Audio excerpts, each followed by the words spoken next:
Hello friends, नमस्कार। आज की वीडियो में हम आपको सिखाएंगे पैंट को कैसे नापना चाहिए। देखिए, अगर आप बिगिनर्स हैं और कपड़े सिलने का शौक़ रखते हैं, पैंट सिलना चाह रहे हैं, तो आपको पैंट सिलने के लिए अगर आप तैयार पैंट से नाप लेके पैंट को सिलें तो बहुत अच्छा रहेगा। नाप लेने के लिए आपके पास में तैयार पैंट होनी चाहिए जो कि कंफर्टेबल हो, जिसकी भी बना रहे हैं। एक डायरी हो जिसमें सारी मेज़रमेंट लिख लें, एक इंच टेप हो, एक पेन हो। ये सारी चीज़ों को आपको ज़रूरत पड़ती है। तो सबसे पहले करना क्या है, आप अपनी डायरी में सारी मेज़रमेंट ले लें जिन जिन की मेन मेज़रमेंट की आपको ज़रूरत पड़ती है, वो मैं आपको आगे बताऊंगी। आप अपनी पैंट को जिससे नाप के बनाना चाह रहे हैं उसको पहले अच्छे से बिछा लें। ध्यान रखें कि पैंट आयरन होनी चाहिए। अगर सिकुड़ी हुई है तो आप उसको यूज़ में लेने से पहले आयरन कर लें। तो देखिए, पैंट जिस स्टाइल में बिछी हुई होती है, मतलब क्रीज में प्रेस हुई हुई होती है, आपको उसमें मेज़रमेंट नहीं लेना है। आपको इस तरीके से पैंट को खोल लेना है। ध्यान रखेंगे इसके साथ आप कि फ्रंट साइड सामने हो और बैक साइड पीछे हो। मतलब जो फ्रंट साइड का आसन होता है थोड़ा सा छोटा और बैक साइड का थोड़ा सा बड़ा होता है। इस चीज़ को ध्यान में रखकर आप पैंट को अच्छे से बिछा लें।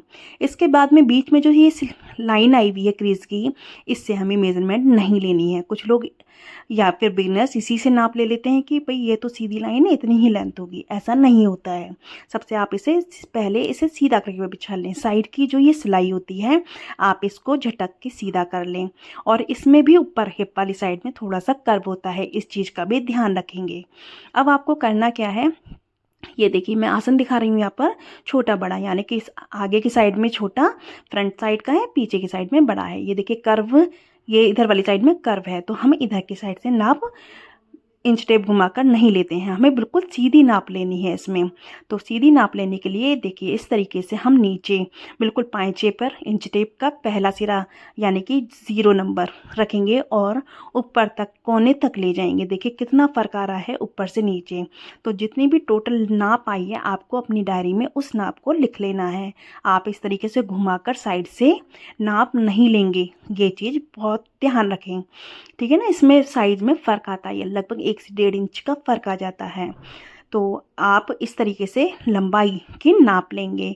तो जब हम जो भी हमें इसमें नाप लेनी है, सबसे पहले उन सारी नापों को हम लिख लेंगे, जिसमें कि लंबाई है, हिप है, थाई है, आसन है, मोहरी है, कमर है, ये सारी नापें होती हैं। सबसे पहले हमने लंबाई यहाँ पर मेज़र करके रख ली है। मेरी पैंट में 37 इंच लंबाई आई है, तो मैंने 37 इंच लंबाई के सामने लिख लिया है। पहले से अगर आप लिख के रख लेंगे तो आपको आसानी रहेगी और पता भी रहेगा कि कौन कौन सी नाप आपको लेनी है।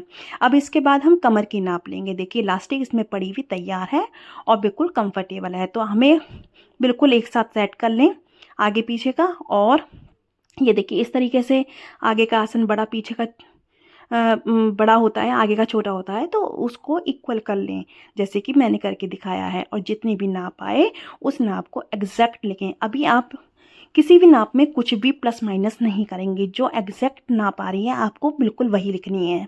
जैसे मेरे नाप में 11 इंच हमें एक साइड से कमर आई है, तो मैं 11 इंच ही इसमें लिखूंगी।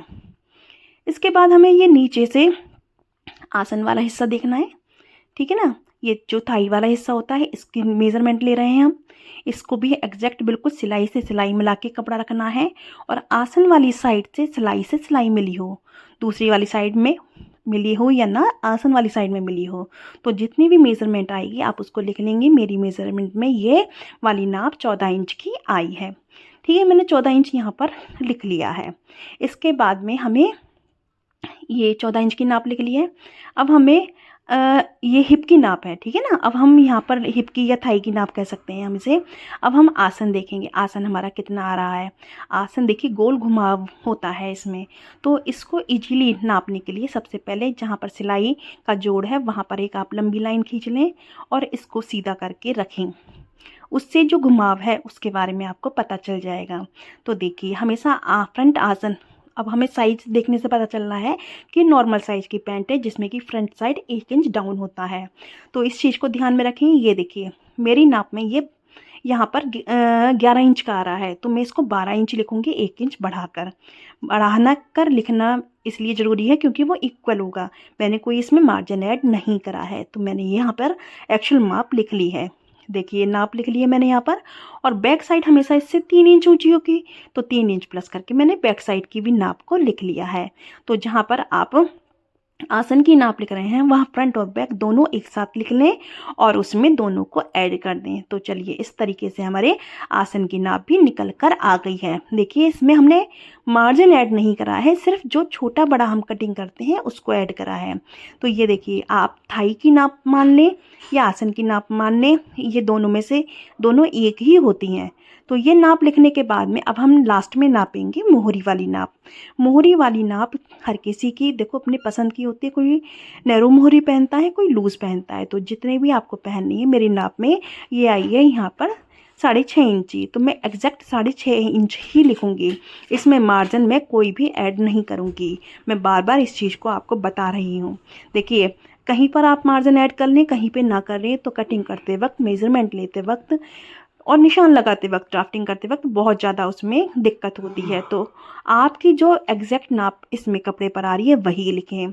और फिर से मैं एक बार बताती हूँ, अगर आप बिगनर हैं, सिलाई करने का शौक़ रखते हैं, तो आप माप लेने के लिए बॉडी से ना लेकर सबसे पहले कपड़े से माप लेकर करना शुरू करें, सिलाई करना शुरू करें या मेज़रमेंट लेना शुरू करें। जब आप कपड़े से नाप लेना अच्छे से सीख जाएं, उसके बाद ही आप बॉडी से मेज़रमेंट लेकर कटिंग करना या मेज़रमेंट लेना शुरू करें। तो देखिए अब ये सारी नापें हमने लिख ली हैं यहाँ पर, जो कि हमारे को चाहिए थी। तो इस तरह से आगे आने वाली वीडियो में मैं आपको कटिंग करना भी सिखाऊंगी।